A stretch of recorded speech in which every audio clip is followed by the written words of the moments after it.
Hello friends, இப்போ நிறைய பேர் வந்துட்டு பிஸ்னஸ் ஸ்டார்ட் பண்ணலாம்னு ஒரு ஐடியா வச்சிருப்பீங்க. ஒரு சில பேர் வந்து பிஸ்னஸ் ரன் பண்ணிட்டு இருந்திருப்பீங்க. அப்போ நிறைய பேருடைய வார்த்தைகள் என்னவா இருக்குன்னா, எனக்கு யாராச்சும் ஒரு சப்போர்ட் பண்ணா இன்னும் ஒரு பெரிய லெவலுக்கு போகலாம் அப்படின்னு சொல்லிட்டு நிறைய பேர் சொல்றத நம்ம கேட்குறோம். ஆனால் உண்மையான நிலவரம் என்னன்னா, ஒருத்தருமே நமக்கு சப்போர்ட்டே பண்ண மாட்டாங்க.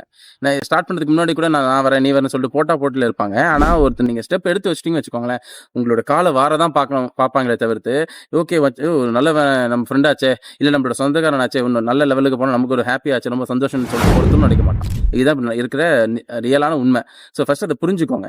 ஏன்னா ஃபார் எக்ஸாம்பிளுக்கு சொல்கிறேன், இப்போ நீங்கள் ஒரு 10-15 பேர் உங்களுக்கு கூட ஃப்ரெண்ட்ஸ் இருக்காங்கன்னு வச்சுக்கோங்களேன். அவங்களே என்ன தெரியுமா சொல்லுவாங்க, ஒரு துணி கடை வை மச்சான் அப்படின்னு சொல்லுவாங்க.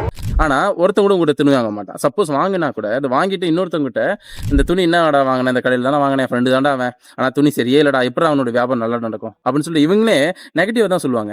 ஏன்னா அவங்களுக்கு என்னன்னா கூட இருக்காங்க இல்லையா, நம்ம கூட இருக்கவங்களுக்கு நம்ம என்னதான் மேலே வந்தாச்சுன்னா அவங்களுக்கு ஒரு கில்ட்டினஸ் இருக்கும். அவங்க ரொம்ப கஷ்டப்படுறாங்க, ஏன்னா எதுக்குன்னே தெரியலங்க. அதாங்க உண்மை. ஸோ அதை ஃபஸ்ட் நீங்கள் புரிஞ்சுங்க. யாரோட சப்போர்ட்டும் உங்களுக்கு தேவையும் கிடையாது, அது எதிரும் பார்க்காதீங்க. ஃபஸ்ட்டு ஒரு கால் நீங்கள் எடுத்து வச்சுக்கிங்க, அடுத்த கால் உங்களுது, நீங்கள் தான் எடுத்து வைக்கணும். அப்படி சப்போஸ் இன்னொருத்தவங்க உங்களுக்கு சப்போர்ட் பண்ணி எடுத்து வைப்பாங்கன்னு நினச்சிங்கன்னா, ஒருத்தர் பின்னாடி பிடிச்சி இழுக்க தான் பார்ப்பானே தவிர்த்து உங்களுக்கு ஒரு ஸ்டெப் முன்னாடி வைக்கணும், வேகமாக ஓடணுன்ட்டு ஒருத்தரும் நினைக்க மாட்டோம். அதுதான் உண்மை. பார்த்து நடங்க. உங்களுக்கு யாரோட சப்போர்ட்டும் வேணாம். இது வரைக்கும் நீங்களாக தான் வந்தீங்க, இதுக்கப்புறம் நீங்களாக தான் வரப்போறீங்க. All the best.